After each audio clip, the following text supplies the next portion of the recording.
Dans les rues de Dakar, Lomé, Cotonou ou encore Abidjan, il est habituel de voir de bonnes femmes s'installer avec leur petit fourneau sur lequel est posée une marmite en terre cuite avec un peu de sable à l'intérieur. Elles sont occupées à torréfier l'arachide. C'est également fréquent de rencontrer dans la rue un habitant de Dakar ou de ces autres villes de la sous-région, se régaler avec de l'arachide qui, il faut le reconnaître, est très prisé dans ces pays qui en sont producteurs. J'adore tout ce qui est noix, amandes et cacahuètes depuis que j'étais tout petit. Particulièrement les arachides, j'en raffole, confie Ahmed, cadre dans une banque. Nous avons rencontré Ahmed dans la rue, à Dakar, en train de savourer ses noix avec délectation au point d'oublier l'existence des autres usagers de la voie. Les arachides, c'est moi. Je peux en consommer toute la semaine. C'est ma substance de dopage, ajoute-t-il dans un éclat de rire, nous expliquant qu'il les a toujours dans son bureau au cas où la fatigue pointe son nez. Les arachides peuvent subir plusieurs transformations qui révèlent de surcroît leur excellence. Dans la cuisine togolaise, sénégalaise, béninoise ou encore ivoirienne, c'est avec sa forme tartinable qu'on fait la sauce d'arachide. Une sauce autour de laquelle fantasment de nombreux gens de ces pays, surtout lorsqu'elle est accompagnée du foutou ou foufou à Abidjan ou à Lomé par exemple. Cependant, la plupart de ces personnes qui raffolent les arachides connaissent peu ou pas les bienfaits qu'elles procurent à l'organisme.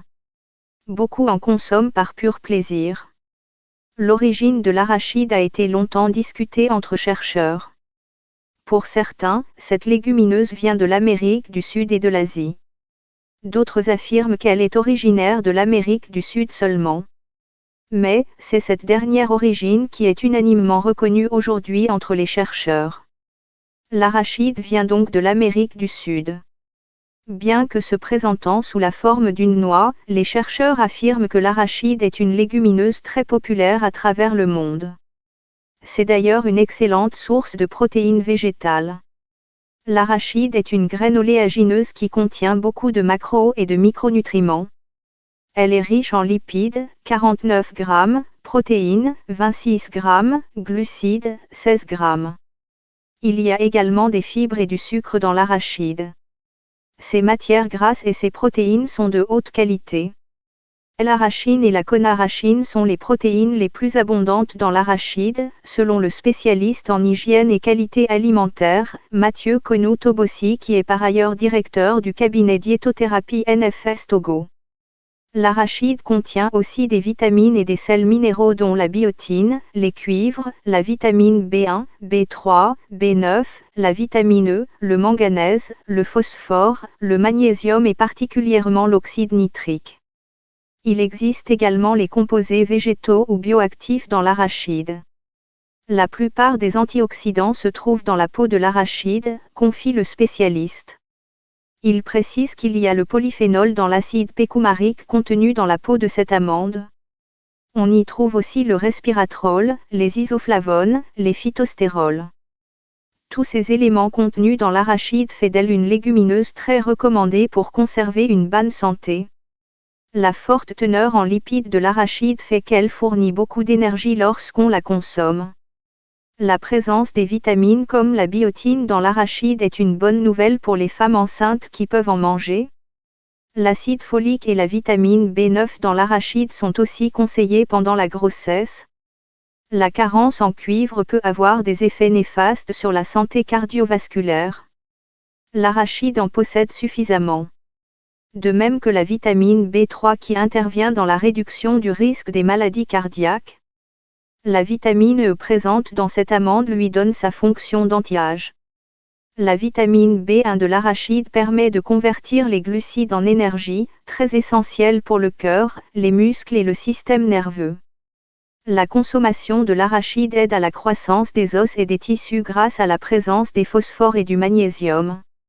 Nous avons particulièrement dans l'arachide, l'oxyde nitrique à un taux élevé qui aide à normaliser l'hypertension artérielle. C'est-à-dire que ça permet la dilatation des vaisseaux sanguins, surtout les petits vaisseaux, et donc le sang circule normalement et la pression chute, ajoute Dr Mathieu Tobossi. Ce dernier recommande l'amande d'arachide dont la première peau a été enlevée. C'est dans ça qu'on trouve des antioxydants dont le resveratrol qui réduit le risque de cancer et de maladies cardiaques, dit-il. Les phytostérols dans l'arachide s'opposent à l'absorption du mauvais cholestérol dans le tube digestif. L'huile d'arachide est une huile de grande stabilité, selon le Dr Tobosi. Elle supporte la haute température, notamment pour les fritures et autres. Il souligne que cette huile ne contient pas beaucoup d'acides gras saturés. Ces derniers sont donc sains et non saturés, donc n'induit pas de dépôt de cholestérol au niveau du cœur et des vaisseaux. L'huile d'arachide est antioxydante, régule les troubles digestifs, corrige les troubles intestinaux et prévient les troubles cardiovasculaires par sa richesse en oméga 9. C'est une huile qui est conseillée pour tous ceux qui souffrent tout cela fait de l'arachide une graine très recommandée pour beaucoup de personnes. Toutefois, il faut de la modération dans toute chose. Bien que riche en éléments bénéfiques à l'organisme, et donc procure beaucoup de bienfaits pour la santé, l'arachide peut, chez certaines personnes, provoquer des allergies ou des effets qu'elles ne désirent pas. En cas de calcul urinaire, l'arachide est très déconseillé à cause de sa teneur en oxalate.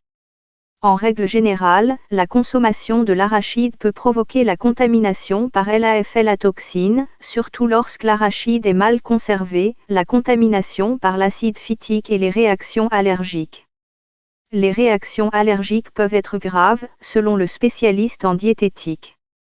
Les allergies se manifestent souvent par certaines réactions cutanées chez certains individus, notamment au visage, sur les épaules et au niveau d'autres parties du corps. La seule disposition qu'il faut prendre est d'éviter l'arachide dans ce cas. La conservation de l'arachide est à prendre au sérieux.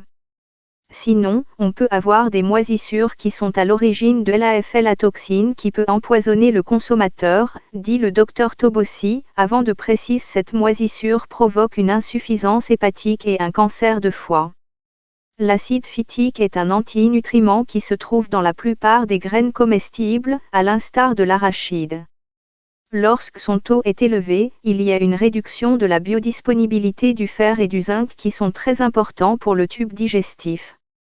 Il est conseillé de consulter un nutritionniste et surveiller son organisme pour savoir si on est allergique à l'arachide avant de prendre la décision de la consommer ou pas.